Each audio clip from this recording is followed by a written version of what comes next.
The courtroom was silent. The kind of silence that presses down on the chest and makes breathing feel heavy. Dust floated through the air, caught in beams of sunlight spilling from the tall windows. Rows of benches were filled with curious eyes, some watching out of pity, some out of judgment, and others with indifference. At the front, a tired-looking woman sat at the defendant's table. Her hands were trembling as she twisted the strap of her worn-out purse. She had dark circles under her eyes, the kind that come from years of double shifts, skipped meals, and endless sacrifices.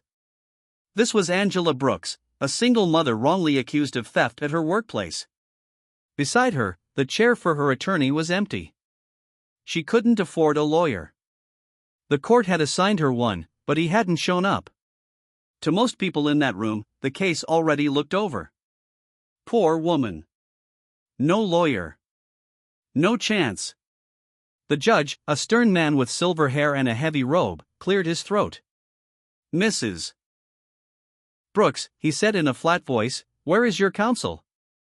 Angela opened her mouth, but no words came out. Her eyes filled with tears. She had prayed all night, asking God for a miracle, but now it felt like no one was listening. Suddenly, the creak of a small pair of shoes echoed across the wooden floor. Every head turned. A boy no older than 10 marched forward. He was small, skinny, his clothes slightly too big for him, but his eyes burned with courage. His name was Marcus Brooks, Angela's son. The judge raised an eyebrow. "And you are?"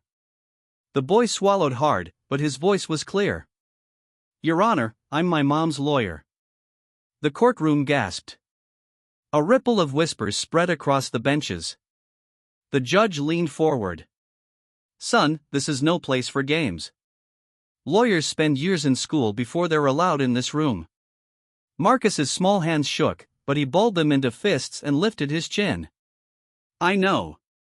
But I also know my mom is innocent. She didn't steal anything. She works harder than anyone I know, and she doesn't deserve this. If no one else will stand for her, then I will." Angela broke into quiet sobs, whispering, "Marcus, please sit down," but he didn't move. The bailiff stepped forward, ready to remove the boy, but the judge raised his hand. Something in the boy's voice, raw, honest, unpolished, struck him. He decided to let the boy speak. "Fine," the judge said, his tone stern but curious. "You may say what you have to say. But be quick." Marcus climbed onto the chair beside his mother. His feet dangled in the air, not even reaching the floor. He pulled out a stack of papers from his school backpack, scribbled notes, printouts from the library, even torn pages from old books. He cleared his throat and began. "My mom works at the grocery store on 5th Street. Everyone there knows she takes extra shifts, even the ones nobody else wants. Last week, they said she stole $200 from the register. But that's not true." He flipped through his papers, his voice shaking at first, then growing steadier. "I checked the schedule. That night, my mom wasn't even near that register. She was working in the stockroom. I asked some people who were there. Mr. Jenkins, he works nights, told me he saw someone else at that register. But nobody asked him in the investigation." The crowd murmured. A few people leaned forward, suddenly interested. Marcus looked at the judge, his big brown eyes shining with determination. "Your Honor, my mom doesn't even have time to steal. She barely has time to sleep. She saves every dollar so I can eat, so I can go to school.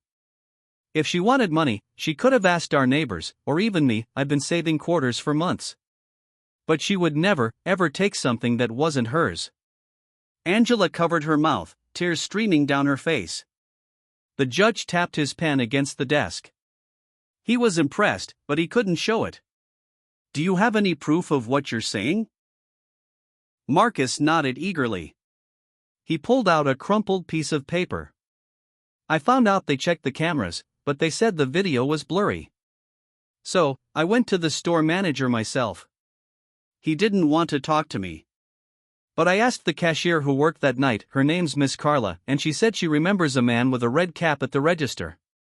My mom doesn't even wear hats." The courtroom stirred again.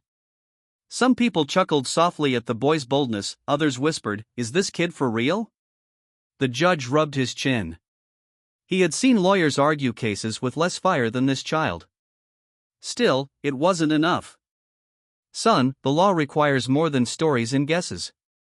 Even if what you say is true, your mother still needs proper representation." And then, the unbelievable happened. A tall man in a sharp suit stood up at the back of the courtroom. Everyone recognized him, Jonathan King, one of the most respected lawyers in the city. He had won high-profile cases, defended corporations, and charged fees higher than most people's yearly salary. He never, ever took a case for free. But now, he walked forward, eyes fixed on the boy. "Your Honor," Jonathan said, his deep voice filling the room, "I will represent Mrs. Brooks. This child reminded me of why I became a lawyer in the first place. Not for money, not for fame, but for justice." The entire courtroom erupted in gasps. Angela clasped her hands over her heart, whispering, "Thank you, God." The judge pounded his gavel for order. But even he couldn't hide the hint of a smile tugging at his lips. For the first time in weeks, Angela had hope. For the first time in his life, Marcus felt like his voice truly mattered. And yet, none of them knew the case was about to reveal something even more unbelievable than anyone expected.